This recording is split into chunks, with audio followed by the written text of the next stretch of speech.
అంత పచ్చిగా చూపించాలనే భావన ఎందుకొచ్చింది మీకట్లాగా? అంటే నేను 'మాంగళ్యం' సినిమా ట్రై చేశాను చూడ్డానికి. చాలా కష్టం అనిపిచ్చింది చూడ్డం.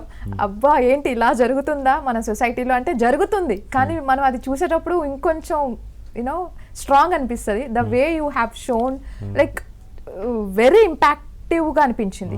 లైక్ ఆర్‌జీవి స్టైల్ ఏదో ఫాలో అవుతున్నట్టు కొంచెం మీ పర్సనాలిటీ వైస్ లేదా మీ మూవీస్ ఆ బోల్డ్‌నెస్ వైస్ చూసుకున్నట్లయితే. సో ఎందుకట్లాగా? ఆర్జీవి గారికి నాకు ఎటువంటి సంబంధం లేదండి. ఆయన ఫిల్మ్ మేకింగ్ నా ఫిల్మ్ మేకింగ్ కానీ నా ఐడియాలజీ కానీ టోటలీ డిఫరెంట్ ఆయనతో పోలిస్తే.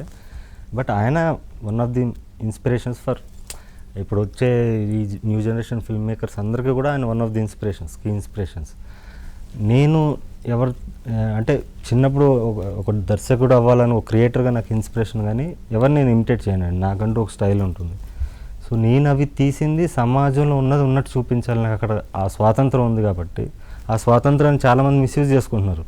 ఆన్లైన్లో పిచ్చి పిచ్చి మాట్లాడడం, లేకపోతే ఆ బూతులను ఎంజాయ్ చేయడం, సరదా కోసం బూతులు మాట్లాడే వీడియోస్ ఉన్నాయి. ఇవన్నీ ఇలా ఉండకూడదు. ఓకే, వాళ్ళకి నచ్చే భాషే కదా, వాళ్ళు చూస్తున్న భాష, మనం వింటున్న భాష కదా, దీన్ని రియలిస్టిక్గా ఆలోచన విధానం మారే విధంగా, సమాజంలో ఒక చిన్న మార్పు వచ్చే విధంగా మన స్టైల్లో తీద్దామని చెప్పి తీయడం స్టార్ట్ చేశానండి. అక్కడి నుంచి అలా 3 సినిమాలు జరిగిపోయినాయి.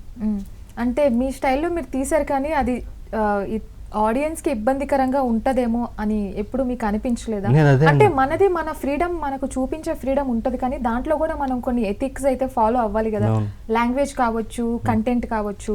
సో అలాంటి పాయింట్స్లో మీరు అసలు ఏం ఆలోచించలేదేమో అని అనిపించింది. మరే వాట్ యు సే? అంటే మీకంటే మీరు ఎక్కడైతే దాన్ని యూట్యూబ్లో వదిలారు ప్లాట్ఫామ్స్లో, it is accessible for every age group and everyone. Yes. So what about that point?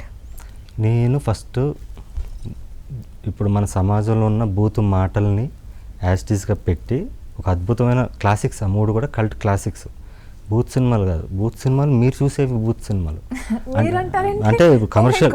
మీరంటే వినండి, let me complete. Commercial films ఇప్పుడు ఏవైతే ఉన్నాయో, అమ్మాయి ప్రైవేట్ పార్ట్స్ చూపిస్తూ వాటి మీద పళ్ళు ఇచ్చి కొట్టడం, ఇవన్నీ బూతు. అంటే మీరు యూత్ హార్మోన్స్తో మీరు సొమ్ము చేసుకుంటున్నారు.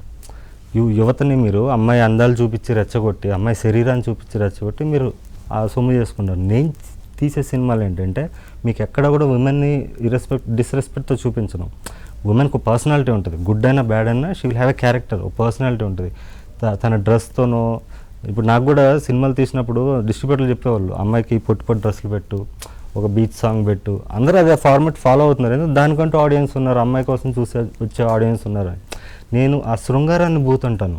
4 గోళ్ల మధ్య జరిగే శృంగారాన్ని నువ్వు బహిరంగంగా చూపించడం బూత్. కానీ సమాజంలో నలుగురు మాట్లాడుకునే భాషని, ఆ భాషని యాస్టీస్గా నేను చూపించడంలో తప్పులేదు. ఫస్ట్ అది.